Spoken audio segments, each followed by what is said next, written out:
terme, ce qui m'intéresse, c'est que les étudiants puissent penser que l'entrepreneuriat, ça fait partie des voies de professionnalisation, qu'on peut créer un métier, développer des activités nouvelles, originales, et que ça leur permette d'avoir la possibilité de développer leur propre passion. Quelque part, je pense, comme ça a été dit, j'ai été piqué sur l'entrepreneuriat. Alors, ma casquette, je suis universitaire, je fais de la recherche sur l'entrepreneuriat, et j'ai toujours considéré que c'était un élément vraiment moteur dans le développement économique et du territoire.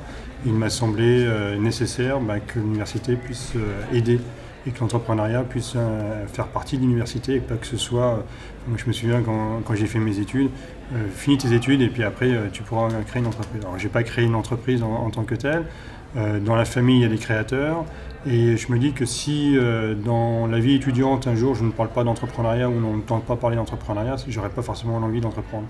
Donc c'est important que l'université prenne le poids et la mesure de l'importance de l'entrepreneuriat. Par rapport à l'université, on a, on va dire, deux niveaux. Le premier niveau, c'est la professionnalisation. Donc on forme les étudiants par rapport à des métiers. Et pour moi, entrepreneur, c'est être un métier. Donc ça, c'est le premier élément. Donc on est dans la continuité des missions de l'université. Et puis l'autre chose peut-être un peu plus originale, c'est qu'on en profite pour mettre en place des pédagogies qui sont innovantes.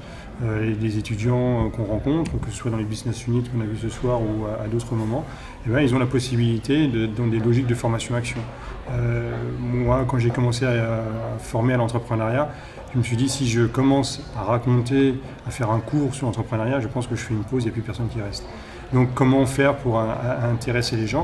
Et donc l'idée très rapidement c'est mieux sur faire de la formation-action, mettre les gens en situation, et ce qu'on refait encore avec les business units, c'est-à-dire qu'il faut qu'ils aillent sur le terrain pour expérimenter. En allant sur le terrain, ça répond aux questions que je peux avoir et ça permet de soulever de nouvelles questions. Cette soirée, on la voulait comme un élément de transition, avec les étudiants qui finissent leur projet et finir sans finir, parce qu'il y a toujours une continuité dans le projet entrepreneurial.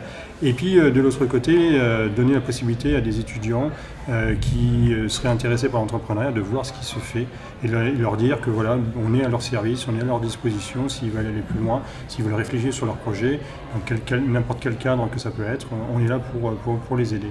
Et on a voulu à l'autre canal parce qu'on était dans quelque chose de décalé. Parler d'entrepreneuriat à l'université, c'est quelque chose qui se met en place petit à petit et je pense qu'on est petit par rapport à ce qui peut exister habituellement. Il faut qu'on puisse nous voir et qu'on nous voit différemment.